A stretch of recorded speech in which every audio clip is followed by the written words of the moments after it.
don't give a shit what nobody says. I don't give a fuck how dumb this thing is. It is nowhere near Gods of Egypt. And that to me is a positive.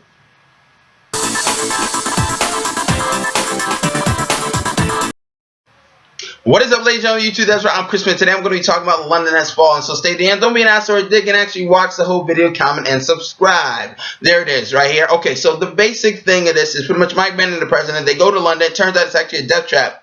And then they kind of, have to evade terror. That's the simplest way, because you don't really need to know a plot of this shit. So here's the thing. I'm not judging from a critical perspective, per se. No camera shots or, whatever it may be. Just straight up enjoyment. And if I'm reviewing it from straight up enjoyment, then I had a fucking blast, right? This thing is dumb, and it's cheesy to the point where you realize it's kind of like an old school 90s, 80s action movie of sorts with a, good hero that kind of reprises his role, bad place, wrong time, cheesy one-liners, whatever it may be, and it lives up to that, right? The action scenes are fun, they're intense, and they're cool to see. There are a lot of nice shootouts for the most part, and I do like seeing Aaron Eckhart and like Gerard Butler kind of mix it up. It's kind of like a buddy cop thing with the president.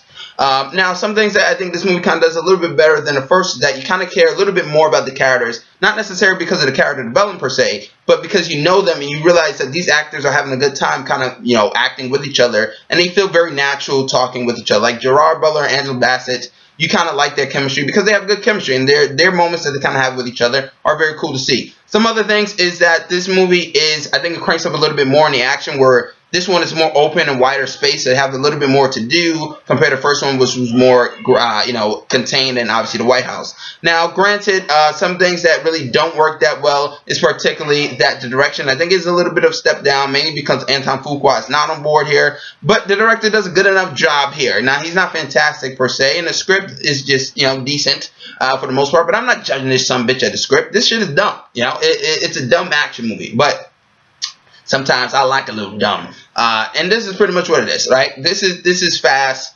It's harmless, at least depending if you're a terrorist or not.